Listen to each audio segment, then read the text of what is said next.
கர்த்தருக்கு ஸ்தோத்திரம். இந்த நாள் தேன்துளி நிகழ்ச்சியிலே நான் உங்களை மீண்டும் சந்திப்பதில் அதிக மகிழ்ச்சி அடைகிறேன்.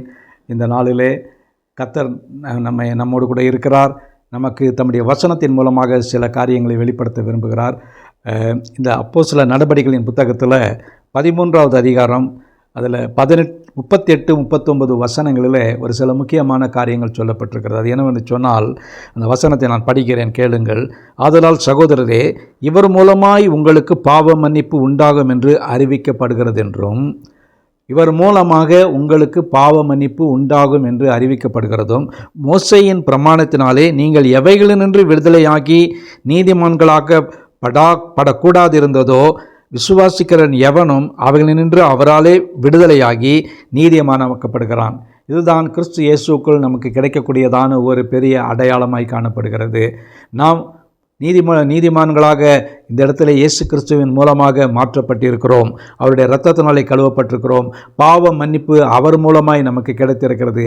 ஆகவே இந்த பாவ மன்னிப்பை நாம் பெற்றுக்கொள்வதற்கு பழைய ஏற்பாட்டு காலத்தில் நடந்ததான சம்பவங்களை மோசேயை மேற்கோள் காட்டி அவர் சொல்கிற வேளையில், நியாயப்பிரமாணத்திலே நீங்கள் எவைகளென்று விடுதலை ஆகி நீதிமான்களாக படாதிருந்தீர்களோ அவைகள் எல்லாமே நீங்கள் இந்த புதிய ஏற்பாட்டிலே ஆண்டவராய் இயேசு கிறிஸ்துவின் மூலமாக உங்களுக்கு அவருடைய இரத்தத்தினாலே ஒரு பெரிய விடுதலை கிடைத்திருக்கிறது. அவருடைய மரணத்தின் மூலமாக, சிலுவை மரணத்தின் மூலமாக விடுதலை கிடைத்திருக்கிறது. அந்த விடுதலை தான் மிக முக்கியமான காரியம். நியாயப்பிரமாணம் முழுவதையும் பின்பற்றினாலும் கூட நாம் இயேசு கிறிஸ்துவின் மூலமாக பெற்றுக்கொள்ளுகிற அந்த விடுதலை தான் உன்னதமான விடுதலையாக இருக்கிறது.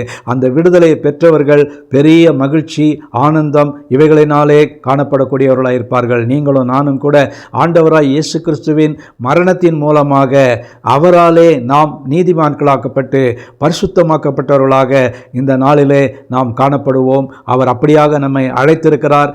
அவர் அழைத்தவர் உண்மை உள்ளவர். இந்த நாளிலே இந்த வார்த்தையை நாம் சிந்திப்போம்.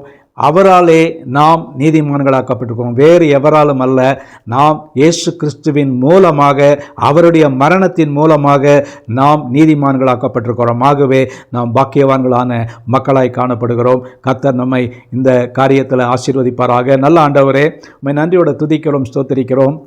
உம்முடைய குமாரனுடைய ஆண்டவரே மரணத்தின் மூலமாக ஆண்டவரே எங்களுக்கு ஒரு பாவ மன்னிப்பின் நிச்சயத்தை கொடுத்து ஆண்டவரே விடுதலையாக்கி ஆண்டவரே இந்த உண்மையான விடுதலையை கொடுத்து ஆண்டவரே எங்களை எல்லாரையும் ஆண்டவரே பாவம் செய்யாதவர்களைப் போல ஆண்டவரே நீதிமான்களாக்கி வைத்திருக்கிறீரே, அதற்கு உம்முடைய சுத்த கிருபை ஆண்டவரே. இது உம்முடைய இரத்தத்தினாலே ஆன காரியம். அதற்காக நன்றி செலுத்துகிறோம். இந்த நாளை எங்களுக்கு ஆசீர்வதித்தாருங்கள் ஆண்டவரே. நாங்கள் நீதிமான்களைப் போல நாங்கள் நன்றாக நிமிர்ந்து நடக்கத்தக்கதான ஒரு கிருபை எங்களுக்கு தர வேண்டுமா ஜெபிக்கிறோம். ஆசீர்வதிங்க. மீட்பர் இயேசுவின் நாமத்தில் ஜெபிக்கிறோம் நல்ல பிதாவே. ஆமேன், ஆமேன். கர்த்தர் உங்களை ஆசீர்வதிப்பாராக. இந்த நாள் ஒரு மகிழ்ச்சியும் சந்தோஷமான ஆசீர்வாதமான நாளாக அமையட்டும்.